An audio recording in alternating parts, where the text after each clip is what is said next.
ఈ అమ్మాయి వర్షిణి అమ్మాయి నువ్వు సభ్య సమాజానికి ఏమి మెసేజ్ ఇద్దాం అనుకుంటున్నావు? ఆడపిల్లల హత్యలు జరుగుతున్నాయి. ఒక ట్రాన్స్జెండర్, ఒక దీప్ అనే ట్రాన్స్జెండర్ ముక్కలు చేసి చంపేసి దాని గురించి ఎవరు స్పందించలేదు.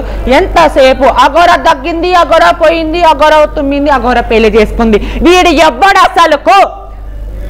ఒక రైతు గురించి పోరాడదామండి. ఒక ట్రాన్స్జెండర్ గురించి తెలుసుకోండి. ఒకరోజు పోయి వాళ్ళు ఏంటనే తెలుసుకోండి.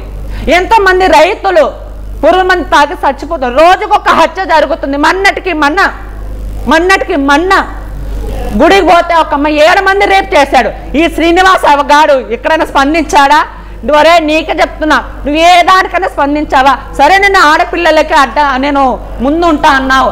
ఈరోజు రాధిక ఒక అమ్మాయికి నువ్వు మోసం చేసావు కదా, మళ్ళీ నువ్వు ఎందుకు ముందు ఉండట్లేదు? అక్కడెక్కడ వీడియో కాల్ పెట్టి ఎందుకు మాట్లాడము? నీకు చీము రక్తం లేదా? కడుపుకి అన్నం తింటున్నావు, పెంట తింటున్నావు. నువ్వు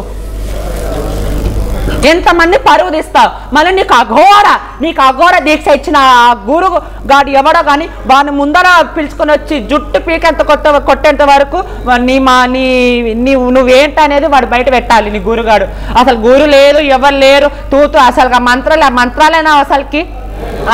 సభ్య సమాజానికి ఆడపిల్లలు నిన్ను చూసి ఇంకో దొంగ బాబా పుట్టుకొని వస్తారు.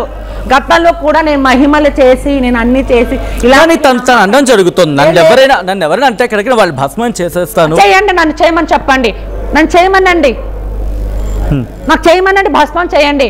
నీకు అంత పవర్ ఉంటే, నీకు అంత నిజంగా సాధన ఉంటే, నువ్వు ఫేక్ అని ఆల్రెడీ తెలిసిపోయింది. ఎవరో 10 మంది నువ్వు అఘోర అంటే అంత సీలే దేశవ్యాప్తంగా నువ్వు ఫేక్ అని తెలిసిపోయింది. నువ్వు నన్ను భస్మం చేయి, అప్పుడు చూసుకుందాం.